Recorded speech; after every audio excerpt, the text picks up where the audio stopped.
যেদিন স্বামীর ফোনে অন্য এক নারীর ভালোবাসার মেসেজটা দেখেছিলাম, সেদিন বুঝেছিলাম সংসার ভাঙতে সবসময় তৃতীয় একজন লাগে না, একজনের মিথ্যাই যথেষ্ট। বিয়ের পর আমি ভেবেছিলাম আমার স্বামী আমার পৃথিবী, তার জন্য নিজের স্বপ্ন, নিজের কত ইচ্ছা, কত ভালো লাগার বিষয় বিসর্জন দিয়েছি। কখনো হিসাব করিনি সারাদিন সংসারের কাজ শেষে রাতে যখন তার অপেক্ষা করতাম, সে বলতো অনেক কাজ ছিল তাই দেরি হয়ে গিয়েছে। আমি বিশ্বাস করতাম, কিন্তু হঠাৎ একদিন তার ফোনটা হাতে নিয়ে দেখি একটা নাম বারবার চোখে পড়ছে। প্রথমে ভেবেছিলাম হয়তো কোনো পরিচিত মানুষ, কিন্তু মেসেজগুলো পড়তে পড়তে আমার হাত কাঁপতে শুরু করলো। মেসেজে লেখা ছিল, আজ তো তোমাকে অনেক মিস করছি, বউ পাশে না থাকলে তোমাকে নিয়ে অনেক দূরে চলে যেতাম। আমি আর পড়তে পারছিলাম না। যে মানুষটা আমার চোখের দিকে তাকিয়ে প্রতিদিন মিথ্যা বলেছে, সেই মানুষটা অন্য একজনকে ভালোবাসার কথা বলছে। আমি সেদিন তাকে কিছুই বলিনি। রাতভর তার পাশে শুয়ে শুয়ে তার মুখের দিকে তাকিয়েছিলাম। এই মানুষটার জন্য আমি এতদিন নিজের সবকিছু হারিয়েছি। পরের দিন সাহস করে জিজ্ঞাসা করলাম, তুমি কি আমাকে আর ভালোবাসো না? সে বিরক্ত হয়ে বলল, এসব নাটক বন্ধ করো।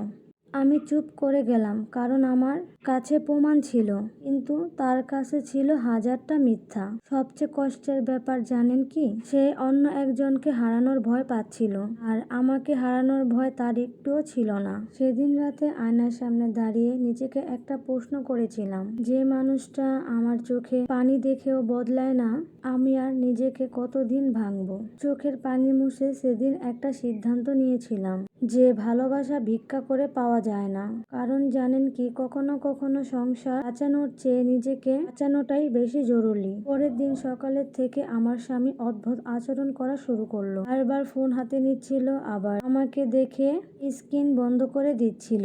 আমি কিছু বললাম না, কিন্তু সেদিন দুপুরে গোসল করতে গেলে আবারও সেই একই নাম থেকে মেসেজ এলো। কাল রাতে ওকে কিছু বলনি তো?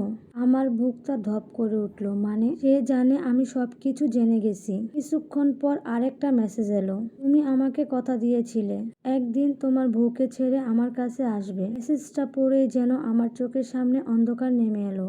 আমি ভাবতাম এটা হয়তো সাময়িক একটা ভুল, হয়তো সম্পর্কটা শেষ হয়ে যাবে, কিন্তু না, সে শুধু পরকেই করছিল না, সে আমাকে ছেড়ে অন্য একজনকে বিয়ে করার পরিকল্পনা করছিল। সেদিন প্রথমবার আমি তাকে সামনে দাঁড় করিয়ে বললাম, যদি তাকে এতটাই ভালোবাসো, আমাকে এতদিন ধরে মিথ্যা বলে গেলে কেন?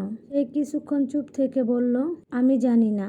আমি হেসে ফেললাম, কারণ কিছু কিছু শব্দ শুনে মানুষ কাঁদে না, ভিতর থেকে একেবারে পাথর হয়ে যায়। আমি বললাম, তোমার কাছে আমি কি ছিলাম? সে কোনো উত্তর দিল না। আর ঠিক তখনই তার ফোনে আবারও কল এলো। স্ক্রিনে সেই মেয়েটার নাম দেখে আমার স্বামী তাড়াতাড়ি ফোনটা নিয়ে অন্য ঘরে চলে গেল।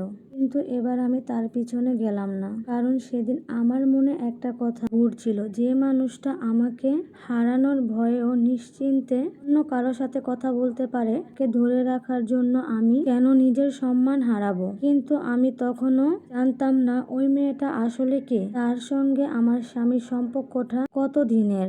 সত্যটা জানার পর আমি নিজেই বিশ্বাস করতে পারিনি। এরপরে কি ঘটলো জানতে চাইলে অবশ্যই কমেন্টস করে জানাবেন। আল্লাহ হাফেজ।